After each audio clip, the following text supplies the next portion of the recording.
David J. Schwartz, The Magic of Thinking Big. Blink number 1. If you believe you can accomplish your goals, others will start supporting and believing you too. Everyone has goals throughout their lives. These range from small tasks like cleaning out the garage before the weekend to life-changing achievements like saving $20,000 in 10 years. When you are ready to start working toward your goals, you may wonder, how do I even begin? The best approach to overcoming this daunting question is to start by believing in yourself. This means honing a mindset in which you feel 100% capable of doing anything you set your mind to. This works because once you start truly believing you can accomplish something, the mind releases creative power, the mental focus necessary for finding ways to accomplish your goals. The more you believe in yourself, the more creative power is released. This means even the most challenging goals, like becoming vice president for your company, become feasible as long as your level of belief matches the task's difficulty. Believing in yourself also creates another great advantage. Other people start believing in you too. This is what a study by the McKinsey Foundation for Management Research found. They interviewed business, government, science, and religious leaders to see what types of people they preferred to work with. And their most desired trait in a candidate? A sheer desire to get ahead, a trait which is contingent on how much a person believes in him or herself. This desire or belief is what societal leaders associate with success. It's what keeps individuals motivated, regardless of any hurdles they encounter. This is a perfect quality in a candidate because it means they won't give up. By simply believing you can succeed, your mental power will shift to help you get the job done. And as a byproduct, you'll create a support system by inspiring others to place confidence in you.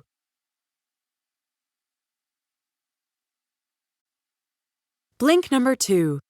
Instead of memorizing facts, do what successful people do and sharpen your creative thinking skills.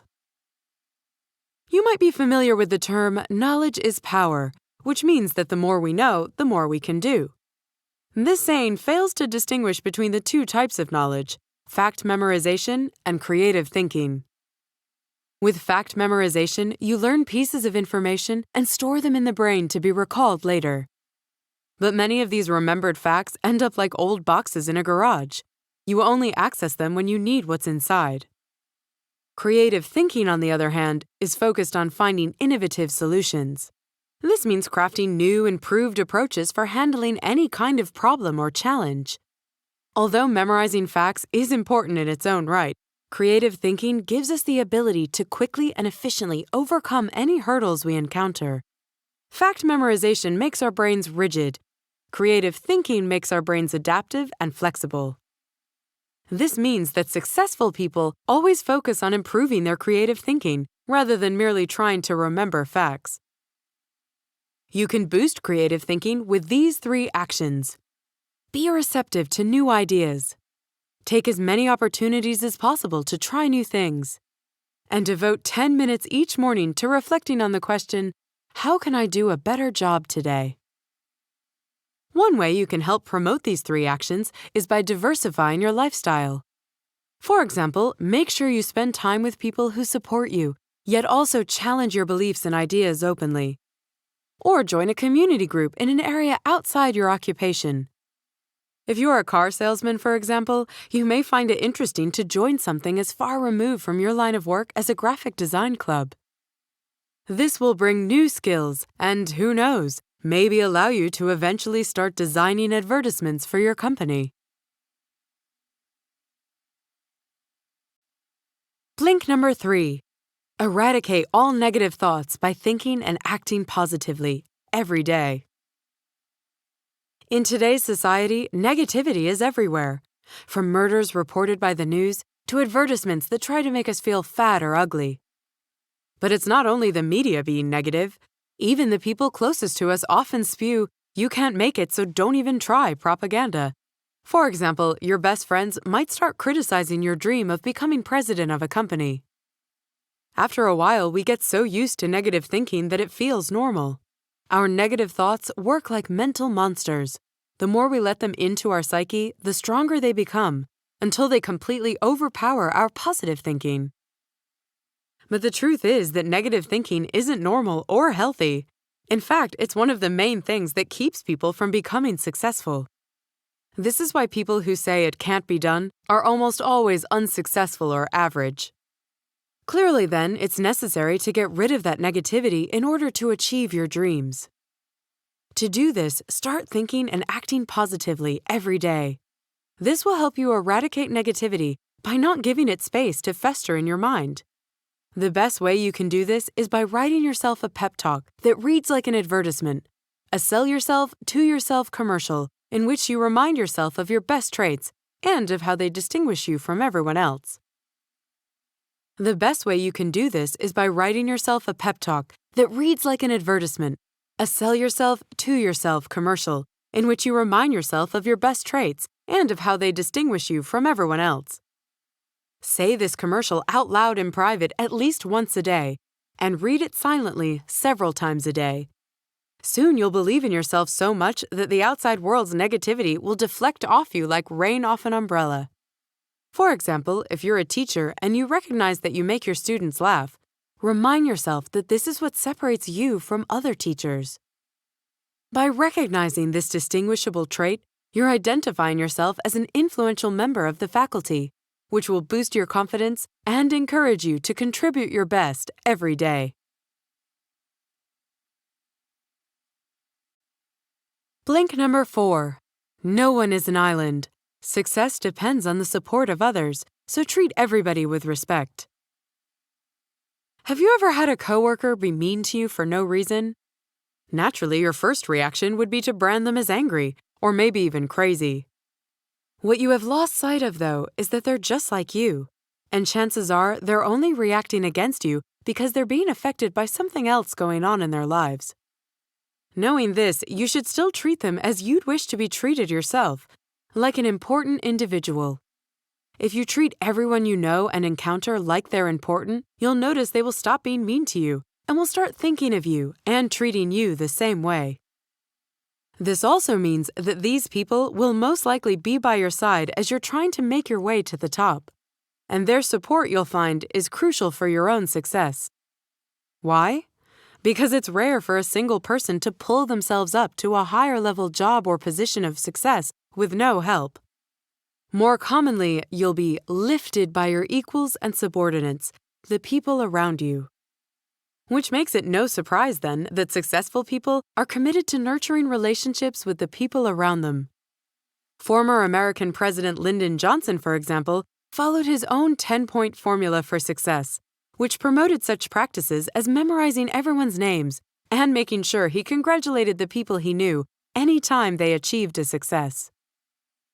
So remember, at the end of the day, no one ever becomes a success on their own. This is why you should treat each encounter with another person like it's the one that makes or breaks your career. Blink number 5. From the friends you keep to the advice you take, ensure that your environment is of the highest quality. You're probably familiar with the phrase, "you are what you eat," which implies you should follow a healthy diet if you wish to have a healthy body.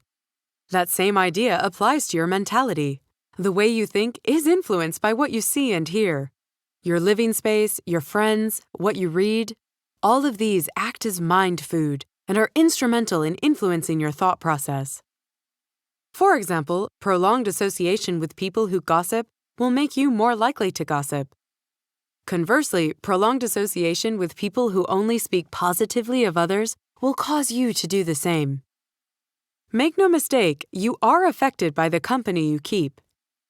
Therefore, in order to become successful, do what successful people do. Create a high-quality environment for yourself. Do this by making sure that your home, study area, work area, social circle, and leisure time are all of the highest quality, meaning that they encourage you to grow as a person. One way you can do this is by surrounding yourself with other successful people and studying them. When you have questions or are searching for advice, be sure to ask only those who are successful and are where you want to be in life. After all, the highest quality professionals always give the highest quality advice. Also, be sure to surround yourself with the highest quality of friends, those who not only have their own ambitions, but also believe in your ambitions and believe you're capable of achieving them. Having this support system behind you will keep you motivated along the long, sometimes daunting path to success. In the end, if you want to be successful and accomplish your dreams, make sure you're living in an environment that supports these goals. Blink number 6. Watch your attitude. It's speaking for you even when you don't open your mouth. Sometimes when you're speaking with a friend or significant other, you can tell when they're feeling uncomfortable or down, even if they choose not to talk about it. This is because our attitudes and outlook on life are always clear to others. How are we so good at detecting this? Because for millions of years, our evolutionary ancestors had no language. Communication depended on understanding body and facial expressions, not words and sentences. We can read attitudes because in the past, this ability helped keep our ancestors alive. Attitudes are mirrors of the mind, and a person with a bad attitude will receive a different reaction from a person with a positive attitude. Therefore, if you want to get the best outcome from encounters with others, you need to adopt an attitude that brims with positivity. One way to keep a positive attitude is to make sure you're doing what you believe is morally right. When people do things they don't feel good about, like lying to a significant other or taking from a friend without asking, it harbors guilt and erodes confidence. These negativities always show up in a bad attitude. Being happy and comfortable with your decisions, on the other hand, builds more confidence and therefore sustains your better moods. In a completely different vein, another way to stoke a positive attitude is to look your best. When you dress well, it makes you feel important, and it makes others think you're important. Try to do this all the time, even outside fancy occasions. But most importantly, nothing provides a positive attitude like believing that what you're doing in life is important and worthwhile. This will naturally become a perpetual source for confidence and leave you little reason to ever feel doubt toward yourself.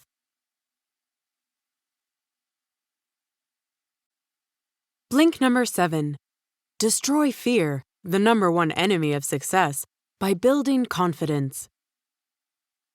The advice, "fear is all in your head," is often given to help people overcome their hesitancy toward entering situations they're uncertain about. But whether or not one's fear is self-created or legitimate, the fact is that fear does exist, and it can become the number one enemy preventing you from being successful in what you want to do. A common fear is the fear of other people. This stems from forgetting that others are just like you. There are no supermen or superwomen. Everyone is fundamentally the same as everyone else. Nevertheless, this fear, if left unchecked, can have devastating effects on your success. Regardless of what kind of fear you're facing, it needs to be known that all fears have the same antidote: confidence. Consider confidence to be an immune system protecting you against fear. The stronger your confidence, the less likely it is that fear will have a debilitating effect on you. Just as our immune system needs proper nourishment to function, our confidence needs continuous support to ensure it's as strong and effective as possible. What is one of the best ways to build confidence? Start acting confident, even if you don't feel it. At first, this will be difficult to sustain, but over time, it'll become natural. This is because you can manage your emotions by behaving the way you want to feel.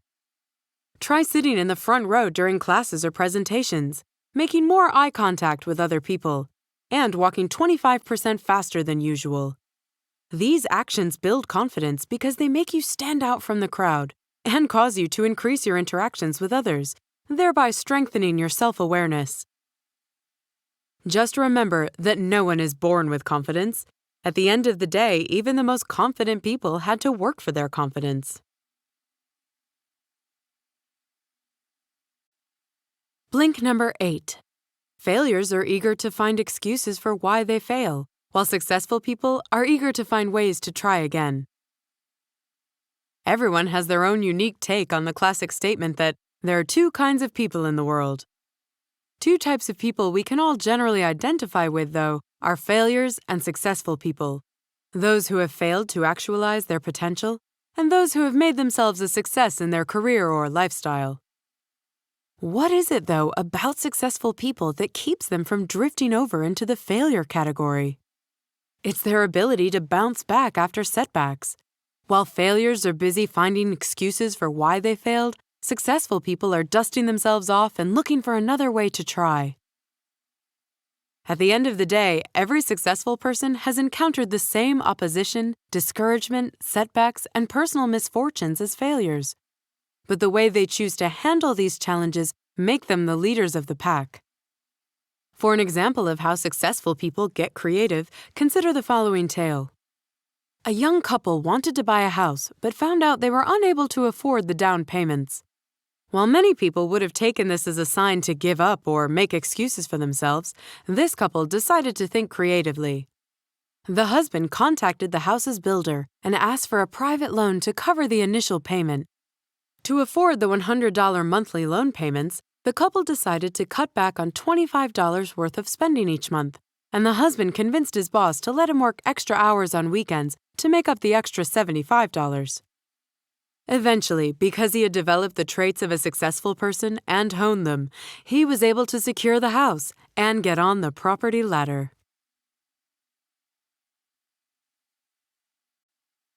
Blink number 9. Reach your goals via 2 steps. Devise a plan, and as you make progress, study all setbacks or mistakes you encounter along the way. If you're someone who knows what you want to do in life, it was probably pretty exciting to reach that realization. But on the path to success, that's the easiest part. Goals are easy to generate but become pointless without action. And before taking action, you need to solidify a plan to make sure achieving your goal can become a reality. A plan for success should describe the steps you need to take, how to take them, and when exactly you can expect to see results. Base your plan on the attitudes and techniques of successful people. Look at your idols and ask yourself, how did they do it? Of course, even with the most rigorous plans, nothing ever goes 100% as expected. When you encounter setbacks or delays, learn how to use these hiccups as opportunities to improve your chances of avoiding them in the future. Doctors perform autopsies to better understand the cause of someone's death, and the Civil Aviation Administration studies plane crash sites to find out what went wrong. This is because studying the cause of a problem or disaster teaches us how to avoid these things in the future. And this is the same exact logic behind studying your setbacks. After encountering a setback, never put your energy into discouraging or berating yourself. Only put your energy toward answering the question, what can I do to make myself more deserving of the next opportunity? So to reach your goals, first ensure that you have a workable plan. Remember, though, that no plan comes without its setbacks. When they happen, analyze them. This way, you're ensuring you continue forward on the path to success, and you will be stronger than ever before.